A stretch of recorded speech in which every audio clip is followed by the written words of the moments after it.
Student कैसे हैं। आज की वीडियो हम पढ़ने वाले हैं कोऑर्डिनेशन कंपाउंड के बारे में। जैसे कोऑर्डिनेशन कंपाउंड आपको पता है बहुत ही इंपॉर्टेंट चैप्टर है।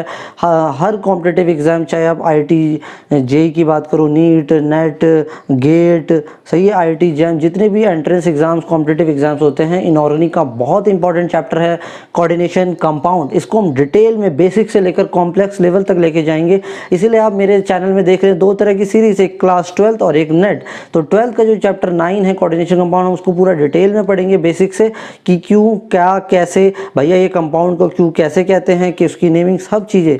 और उसके बाद फिर हम दूसरी एक सीरीज़ होगी नेट की सीरीज़, वहाँ पे जो चैप्टर, जो टॉपिक छूट जाएंगे उन चीज़ों को हम कवर अप करेंगे। और लास्ट में हर बार की तरह लास्ट ईयर्स के नेट के क्वेश्चंस। तो हम बात कर रहे हैं आज बेसिकली हम कोऑर्डिनेशन कंपाउंड। कोऑर्डिनेशन कंपाउंड से समझते क्या हैं हम। कोऑर्डिनेशन कंपाउंड बेसिकली मैं आपको ले चलता हूँ वो स्कूल के प्रोग्राम्स, जहाँ स्कूल के प्रोग्राम्स में आप डिफरेंट प्रोग्राम्स करते हैं और वहाँ पे क्या होता है, जब वो प्रैक्टिस कर रहे होते हैं डांस की या कुछ भी प्रोग्राम के लिए, तो वो टीचर क्या कहता है, बेटा कोऑर्डिनेट करिए, कोऑर्डिनेट करिए। इसका मतलब ये होता है मिल के काम करिए, आपके स्टेप्स सेम होने चाहिए। उसी तरह से कुछ कोऑर्डिनेशन कंपाउंड्स होते हैं। आइए लौट चलते हैं केमिस्ट्री की दुनिया में। कोऑर्डिनेशन कंपाउंड होते क्या हैं। कोऑर्डिनेशन कंपाउंड की जनरली जो उत्पत्ति हुई, जो वर्ड आया, वो आया कोऑर्डिनेट बॉन्ड से। कुछ बॉन्ड्स आपने ऑलरेडी पहले सुने होंगे, आयनिक बॉन्ड, कोवेलेंट बॉन्ड, ऐसी एक बॉन्ड होते हैं कोऑर्डिनेट बॉन्ड। अब क्वेश्चन उठा कि कोऑर्डिनेट बॉन्ड किसे कहते हैं। कोऑर्डिनेट बॉन्ड्स वो बॉन्ड होते हैं जो लिविस बेस और लिविस एसिड के बीच में फॉर्म होते हैं।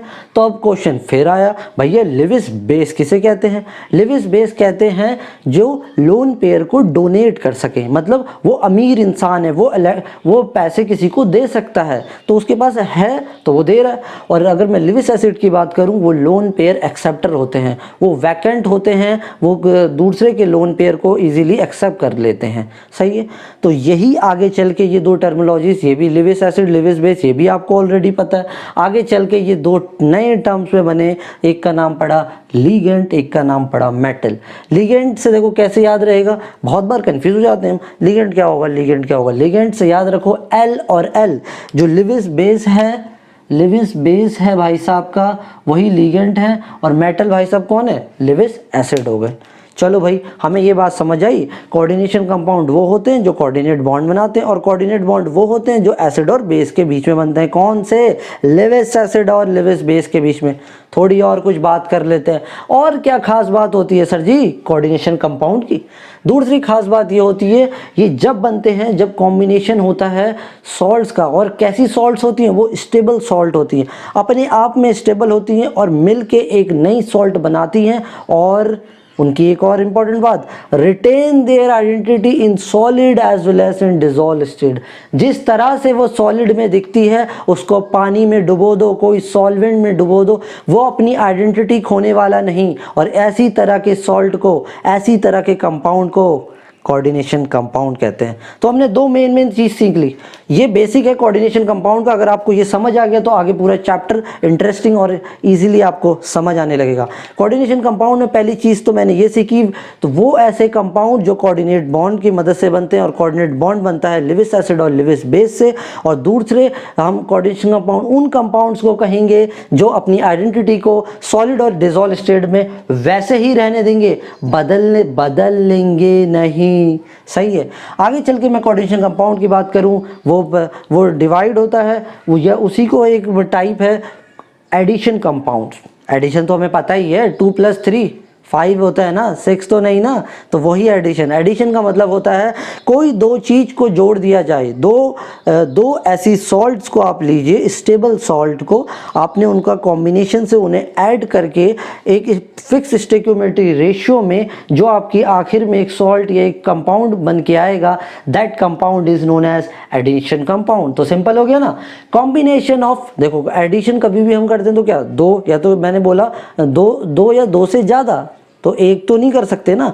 तो दो और दो से ज़्यादा के सॉल्ट का कॉम्बिनेशन एक फिक्स्ड रेशियो में, इसी को बोलते हैं एडिशन कंपाउंड।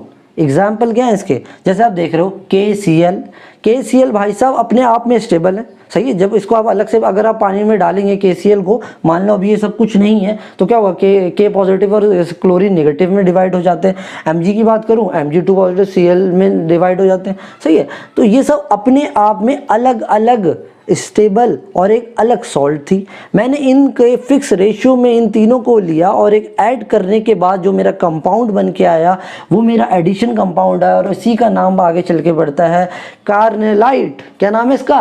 कार्नेलाइट। तो आपको समझ आ गया एडिशन कंपाउंड क्या होते हैं।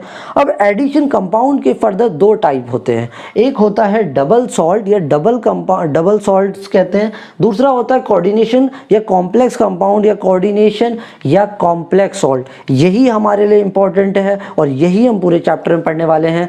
क्यों, इसके बारे में भी हम डिटेल में पढ़ते हैं। पहले मैं बात करता हूं आपको डबल सॉल्ट की। डबल आपको समझ आ रहा है, डबल का मतलब दो होता है, पर इससे हम क्या समझे, पहले हम इसकी बेसिक बात को समझ लेते हैं। ऐसे कंपाउंड जो अपनी आइडेंटिटी को खो दें सॉल्यूशन में, मतलब सॉलिड में भैया वो जैसा है, वो सॉलिड में अगर वो सॉलिड है तो ठीक है, पर जैसे ही पानी डाला वो भूल जाएगा कि वो था क्या, वो अपनी आइडेंटिटी को खो दिया। फॉर एग्जांपल मैं मोर सॉल्ट की बात करता हूँ। मोर सॉल्ट को अगर आप देखा होगा फॉर्मूला क्या, FeSO4 NH4 का होल ट्वाइस SO4.6H2O। आपने जैसे ही इसको पानी में डिजोल्व किया ये टूट गया अपने आयंस में, Fe+2 2NH4 पॉजिटिव सल्फेट में और वाटर में, सही है। तो डबल सॉल्ट, डबल मतलब इसने दो तरीके के रोल करे, जैसे पिक्चर में होते हैं ना, दो तरीके के रोल्स कर रहा है एक ही हीरो, सही है। तो उसी तरीके से यहाँ पे सॉल्ट दो तरह के काम कर रही है। जब सॉलिड में तो सॉलिड है, और जब डिजोल्व हो गई तो भैया अपनी आइडेंटिटी खो दी, इसने वो अपने आयंस को बचा नहीं पाई, तभी इसका नाम क्या पड़ गया, डबल सॉल्ट। पर हमें इस सॉल्ट की तो जरूरत ही नहीं है। क्यों? क्योंकि कोऑर्डिनेशन कंपाउंड वो होते हैं जो अपनी आइडेंटिटी को रहने देते हैं सॉलिड में भी और डिजोल्व स्टेट में भी, इसलिए हम डबल सॉल्ट से कहते हैं भाई तू यहीं रुक जा, तेरा कोई काम नहीं। आइए एडिशन कंपाउंड के दूसरे टाइप की अगर मैं बात करूं, वो होते हैं कोऑर्डिनेशन और कॉम्प्लेक्स कंपाउंड, या इसी को कोऑर्डिनेशन और कॉम्प्लेक्स सॉल्ट के नाम से जानते हैं। ये एक ऐसे कंपाउंड्स होते हैं जो अपनी आइडेंटिटी को सॉल्यूशन में रहने देते हैं, जो वो सॉलिड में थे वही वो सॉल्यूशन में भी हैं। तो आप इनके एग्जाम्पल देख सकते हैं, जैसे पोटेशियम फेरोसाइनाइड का मैंने यहाँ पे लिखा है, तो FeCN का होल ट्वाइस 4KCN, सही है। आपने इसको ऐड किया, ये आ गया, एक कंपाउंड बन गया, ये कोऑर्डिनेशन या कॉम्प्लेक्स कंपाउंड बन गया। क्या फिर हमने इसको देखा कि भैया सच बोल रहा है नहीं बोल रहा है, अभी कह तो दिया इसने भैया अपनी आइडेंटिटी नहीं खो पाऊंगा मैं सॉल्यूशन में। हमने इसको फिर डिसॉल्व करके देखा, डिसॉल्व जैसी करके देखा तो वाकई में जो कह रहा था वो सच बात बोल रहा था। क्या हुआ कि Fe+ और CN6 4- वैसी का वैसी रहा। आप देख पा रहे हैं ना, ये जैसा था वैसी का वैसी रहा, अपने आयंस में टूटा नहीं, सिर्फ ये I के आयंस टूटे। और ये आयंस क्यों टूटे, ये ऐसे में क्यों रहा, ये मैं आपको अभी डिटेल में पढ़ाऊंगा। आइए अब हम जानते हैं पोटेशियम फेरोसाइनेट के पास पोटेशियम 4 ही क्यों थे, 3 क्यों नहीं थे, 2 क्यों नहीं थे, उस चीज़ को डिटेल में पढ़ेंगे अब हम कुछ टर्मिनोलॉजी के साथ। पहले अगर मैं बात करूं इसका जनरल फार्मूला पोटेशियम फेरोसाइनेट का K4FeCN का 6 होल ब्रैकेट। अब बात करता हूं K4 की। K4 भाई साहब यहाँ क्या है, K4 कहता है वो काउंटर एनायंस के नाम से जाना जाता है, आयनाइजेशन स्पेयर के नाम से जाना जाता है। और अभी एक हम थ्योरी पढ़ेंगे आगे चल के, वन ईयर्स थ्योरी, उसमें कॉन्सेप्ट आएगा वैलेंसी का, तो ये 1 डिग्री वैलेंसीज भी होते हैं। तो मतलब इन्हें हमने काउंटर क्यों किया, काउंटर का मतलब कि भैया जहाँ पे ये मिला इसे शूट कर दिया, मतलब ये ब्रैकेट के बाहर था तो इसकी कोई प्रोटेक्शन नहीं थी, इसकी कोई प्रोटेक्शन देख रहे हो आप नहीं है, तो ये यहाँ भी हो सकता है, ये यहाँ भी हो सकता है। और आयनाइजेशन जैसे इसको आप पानी में डालेंगे इस कंपाउंड को, तो इसके जो बाहर प्रेजेंट है ब्रैकेट में वो आयनाइज में टूट गया। जैसे हमने यहाँ पे देखा था कि FeCN6 वैसी का वैसी जुड़ा रहा और अपनी आइडेंटिटी को रिटेन करता रहा, पर K पॉजिटिव ने इसके आयंस में टूट गया। ऐसा इसलिए होता है, इस वजह से होता है क्योंकि इसके बीच में जो बॉन्ड होता है वो आयनिक बॉन्ड होता है, और आयनिक बॉन्ड जब भी कभी आप उसको पानी में डिजोल्व करेंगे ब्रेक डाउन हो जाएगा। तो सवाल उठा कि भैया ये क्यों नहीं ब्रेक डाउन हुआ, ये इसलिए ब्रेक डाउन नहीं हुआ कि जब आयरन आयरन साइनाइड के अराउंड जो कॉम्प्लेक्स बनाता है वो कोऑर्डिनेट बॉन्ड्स या कोवेलेंट बॉन्ड की मदद से बनाता है, इसलिए उन्हें इजीली तोड़ नहीं सकते। आपको एक्सट्रीम टेम्परेचर प्रेशर देना पड़ेगा तभी तोड़ सकते हो। इसी वजह से ये अपनी आइडेंटिटी को रिटेन करके रखता है, चाहे वो सॉलिड हो चाहे वो डिसॉल्व स्टेट हो। आइए हम पढ़ते हैं। हमने सीखा भैया काउंटर आयन, आयन स्फीयर क्यों होते हैं, क्या होते हैं, समझिए। ये जो बीच में मेटल था, बीच में जो आयरन है, इसी को आप बोलते हैं सेंट्रल मेटल एटम। यही एक कॉम्प्लेक्स में एक ऐसी चीज है जो पूरे कॉम्प्लेक्स को संभाल रहा है। कैसे? सेंट्रल मेटल के साथ आसपास से लिगेंड अटैच हैं, आसपास से लिगेंड अटैच हैं। तो और कौन से बॉन्ड से? कोऑर्डिनेट या कोवेलेंट बॉन्ड, और वो लिगेंड्स अटैच हैं। अब मैंने पहले भी आपको बताया कि जो सेंट्रल मेटल एटम होता है वो क्या होता है? लेविस एसिड होता है।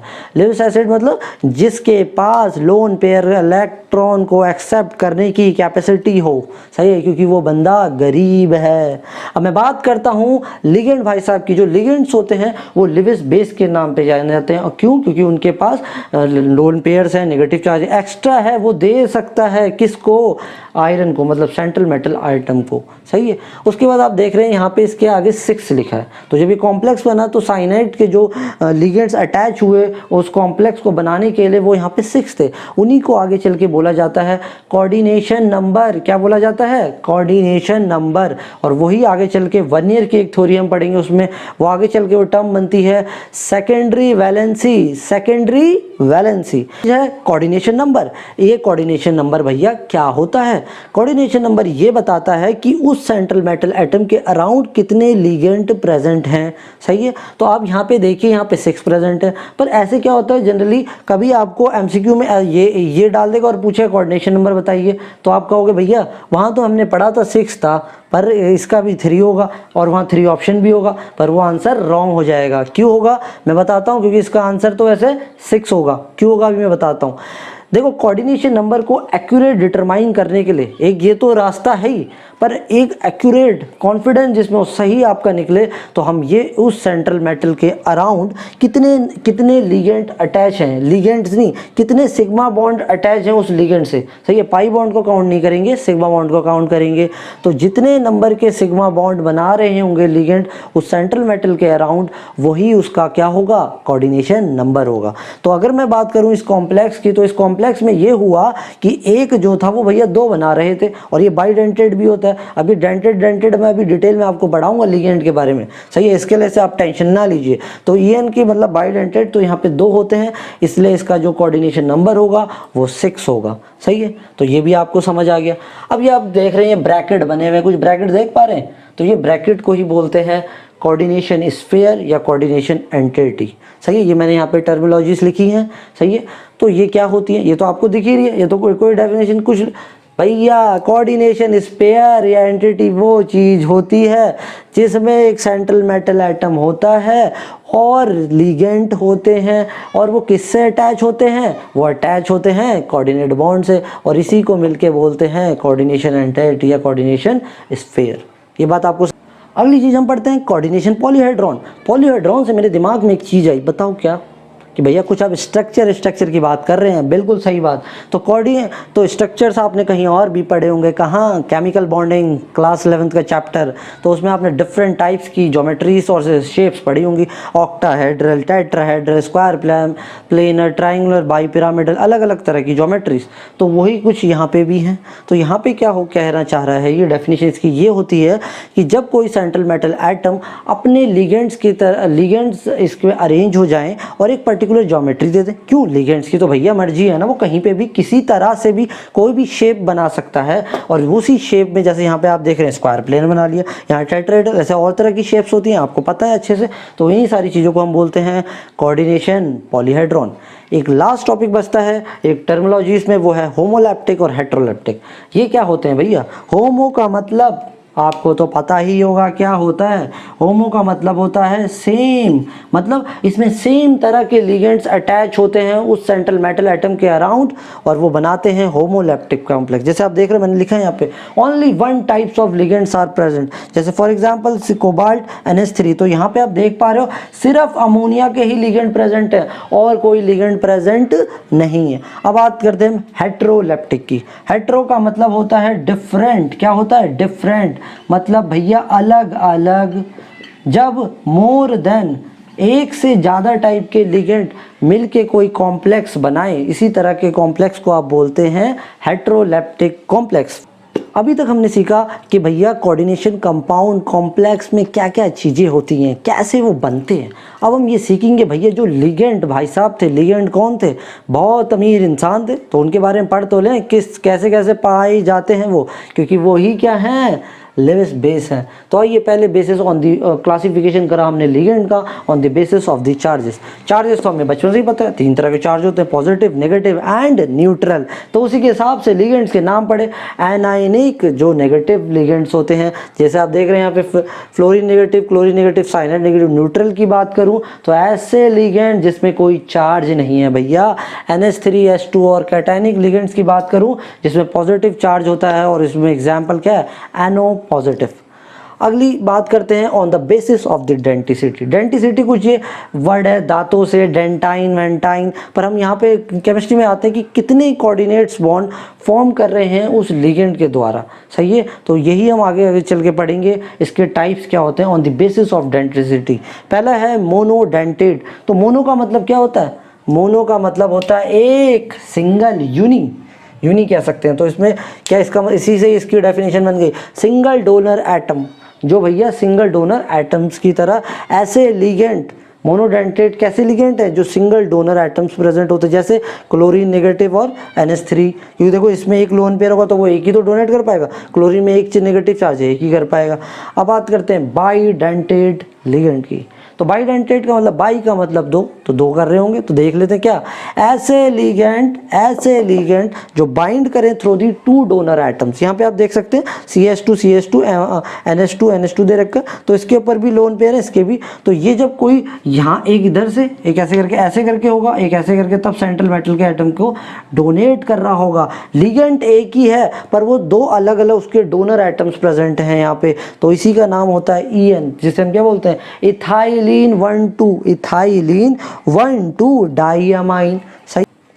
अगली बात करते हैं, तीसरे कौन है, पॉलीडेंटेड। ऐसे लिगेंड जो लिगेंड तो एक ही है, वो अलग अलग उसमें एटम्स प्रेजेंट। यहाँ पे अगर मैं बात करूँ नाइट्रोजन और ऑक्सीजन है, तो ये कुछ इसी का यही फिगर है, देख लो, इथाइलिन डाइअमीन टेट्रा एसीटेट, मतलब EDTA। सही है। तो अगर आप इसको EDTA में देखो, EDTA में 2 डेफिनेशन बनती है, ethylene diamine tri acetate, ethylene diamine tetra acetate. सब नाम EDTA लिखा जाएगा, तो बस अंतर ये है कि ट्राई होगा तो यहाँ पे ये एक हट जाएगा, और टेट्रा होगा तो ये 4 आ जाएंगे। तो आप इसमें ये देख रहे हैं कि नाइट्रोजन और ऑक्सीजन 2 ऐसे एटम्स हैं जो रोल प्ले कर रहे हैं लोन पेयर्स को देने को। किसको देने को, मेटल को देने को। एम्फीडेंटेड लिगेंड। एम्फीडेंट लिगेंड की अगर मैं बात करूँ तो आपको एक टर्म तो पता ही है, कौन सी, एम्फीबियंस। एम्फीबियंस क्या होते हैं, जो पानी में भी रहते हैं और लैंड में भी रहते हैं। For example like frog.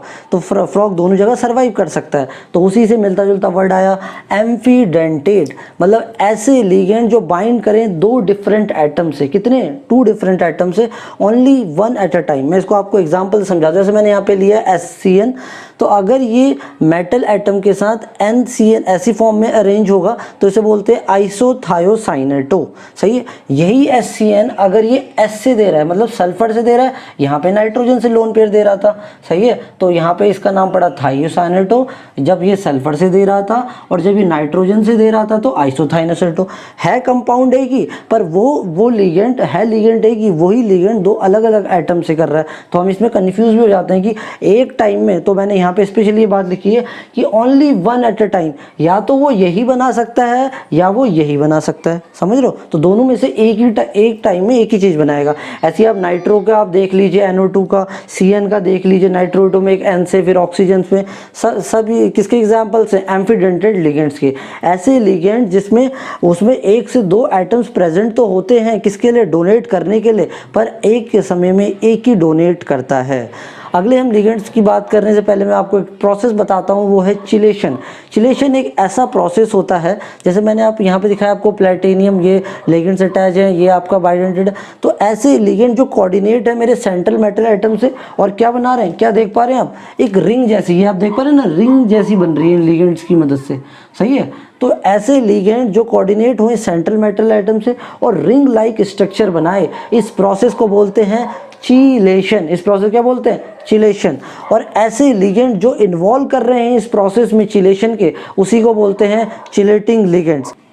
I hope ये वीडियो आपको पसंद आया होगा, तो प्लीज़ और बच्चों को वीडियो शेयर कीजिए, और अगर आप नए हैं तो चैनल को सब्सक्राइब कीजिए। Thank you for watching.